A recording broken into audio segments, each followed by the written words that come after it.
Bugatti. It's a Type 59 50B. It ran in 1935, and it was kind of spectacular.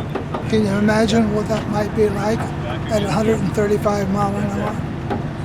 And on tracks that weren't like what we have today, at rough tracks and pavers and so on. So this is a 4.9 liter twin cam supercharged, straight 8 dry sump. And there's your magneto drive. Yeah, this is a 3 carburetor setup, which is unique to this car. 3 48K Zenith carburetors, updraft carburetors, and has a Hemi combustion chamber, perfect hemispherical combustion chamber. And with the biggest valves they could fit in it. And this is the largest supercharger that they had in this era. I think it's just a little bit below 400 horsepower. 1935, and that's your oil cooler, which is unique to this car. The oil cooler coming out of the firewall into the car, into the dry sump tank, which is inside here. 4-speed gearbox and a dry sump system, pressurized fuel tank. That's the hand pressure unit there. This is a selector valve here for a small compressor. When you're running and driving, you're able to, the tank is able to stay pressurized, and you can adjust your selector valve to control your fuel pressure while you're running. So there's no electronics on the car. There's a magneto, and everything else operates with no electricity, which it has a unique, the Type 59s had a design that Bugatti built. It's hard to see. I don't know if you could see it or not, but it has a double reduction. They call it a double reduction rear axle. So it drops the center drive line. The drive line comes in, and it's about 6 or 7 inches. It, with the double reduction gears, brings the axle, brings all the running gear. The engine is able to, and the gearbox center line of gravity is able to be dropped about 8 inches with a double reduction rear axle. So here's your center line of your rear axle, and then you can see the center line of your drivetrain, how much lower it is than the center line of the axle, which was another unique design of Bugatti. These are Bugatti's wheels he's designed and patented in order to stop the heat transfer from the brakes with this large gear all the way around. That prevents the heat transfer and melting the tires and making the tires come off during the race. So that was an idea he came up with in this era. Yes, yeah, so outside gear shift, hand brake for the rear if you wanted to throw the rear. Just finished restoring it. My profession is restoring Ferraris, so I've been doing that a good part of my life. But I grew up, the shop, my father's shop, and all the men were working downstairs since I was 1. And so I grew up with many Bugattis underneath the house and started restoring those. And my dad also specialized in vintage pre-war Mercedes that I restored. And then I got very busy with Ferraris for about the last 30 or so years. And my father's turning 90 this year, and in the next couple months. And he really wanted to have this one of his last projects completed. It stayed in an incomplete state for many, many years, for most of my life. And so I took the car a year and a half ago and went through and fully restored the car and ran it for the first time a few months ago. Anything we were missing, we had to build. The body was missing, so the body is new. And the frame, wheels, engine, axles, all the main components are original components, except for the bodywork that was missing and destroyed. And we had a great body guy. He's unfortunately passed away now, that built the bodywork. The guy just yesterday, or the day before yesterday, hand painted the numbers on for us freehand. Another skill that's lost nowadays, just about. You know, for someone just to sketch that, I gave him the photographs of what I wanted. He went home and made his own little stencils, powdered it on with a piece of paper, tapped the powder to give the outline, and then freehand painted the numbers on. Just a skill that's amazing. And this is our main helper here, Claude. All the little tight jobs, we send him in to do that.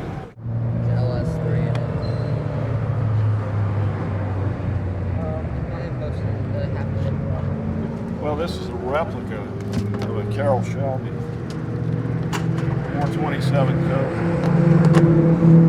And the Cobras came about in 1962. They were all aluminum, and they were built in Thamesden, England. And so Carroll Shelby came up with the idea to stuff an American V8 in a British sports car. And the first few cars, probably the first less than 100 cars had the 260s.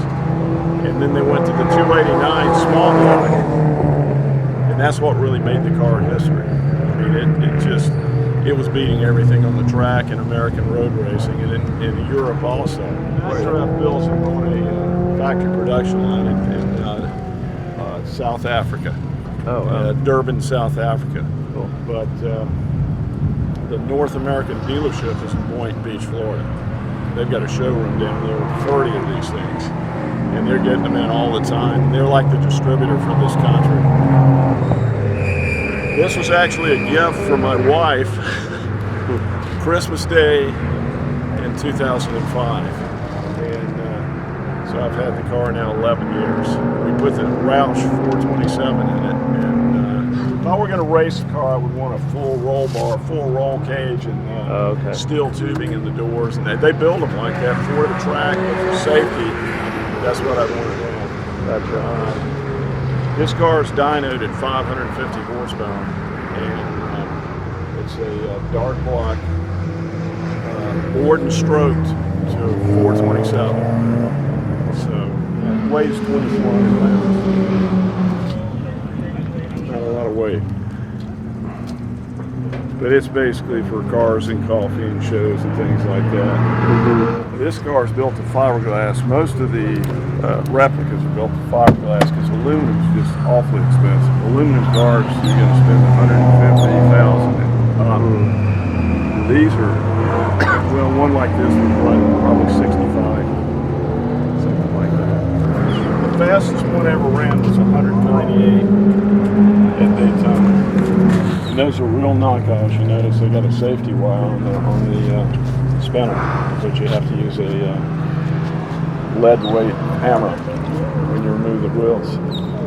65, 66, and 67, and in total original Cobras, about just under 1,000, right at 1,000 cars. And now they're $1 million cars, to over $1 million, particularly if it has any kind of race history.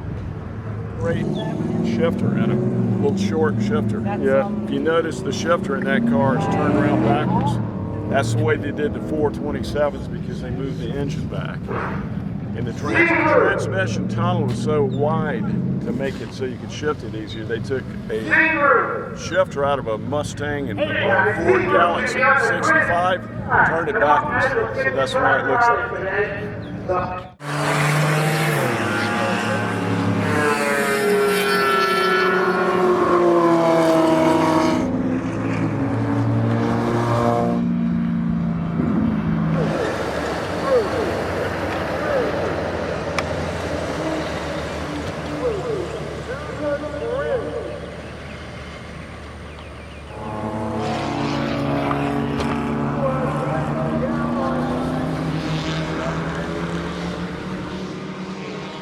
This is an Exomotive Exoset. It's based on a Miata. It's a 2000 donor, a year 2000 donor.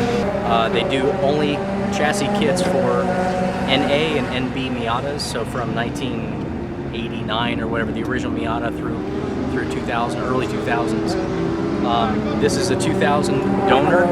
Everything is stock Miata, stock engine. It's basically, if you want to pan over to this Miata over here, it's basically that without the shell on it, without the seats, without the dash. And everything is built around the subframe, the suspension, even the original gas tank is there. So this is a Miata. Everybody thinks it's an Ariel Atom. It's not. Ariel Atoms are mid-engine cars. This is a front, again, it's just a Miata. Ariel Atoms cost you upwards about $70,000, $80,000. I probably have less than $27,000 into this total. And that's with the turbo kit and various upgrades that I've put into it. So you can build one of these things depending on how quickly or how easily you can get a cheap donor, maybe one that was wrecked. Throw all that stuff away. As long as you have a good subframe and everything, you have a good starting position, you can have one of these things built for $1,000. It's all weight reduction. Obviously, the aero is not very good in these cars, but you hit a wall at about 100 miles per hour. It's not. The aero is not great on these cars, but With Miata, I think when Miata to this, I probably lost about 800 pounds, 900 pounds. Wow. So this comes in right about 1,600 pounds. Currently about 200 horsepower to the wheels. So power to weight is pretty good.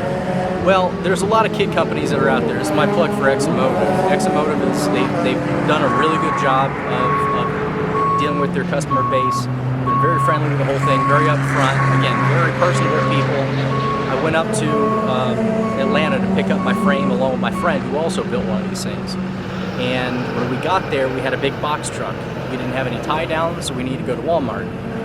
The owner of Exomotive just threw me his keys to his Miata and said, yeah, just go take care of it. I mean, it's customer service you're not going to get from a lot of the other Factory 5 or some of the other kit companies that you have. Very personable. Again, it's all Miata based. It's cheap, relatively cheap, and they're a great company. I really like the product and their pizza. Going. David here. It's a 2015 C7 Z51. Really no mods to it per se. Other than this past week, I had a new air induction system put in, the K&N, and definitely increased the horsepower, but I think even more was the torque. Probably getting about 30 pounds more out of this new K&N forced air induction system, and I definitely found on the first time I went out today onto the to a session, I was getting a lot quicker to the revs than I have in the past.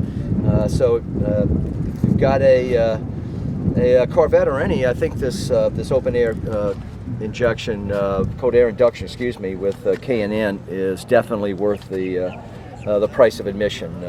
It's a great, it's super well made, as we know, with K&N, and also for Corvette owners, it doesn't take away from the warranty. So definitely want stuff that doesn't affect our warranty. So yeah, try it out.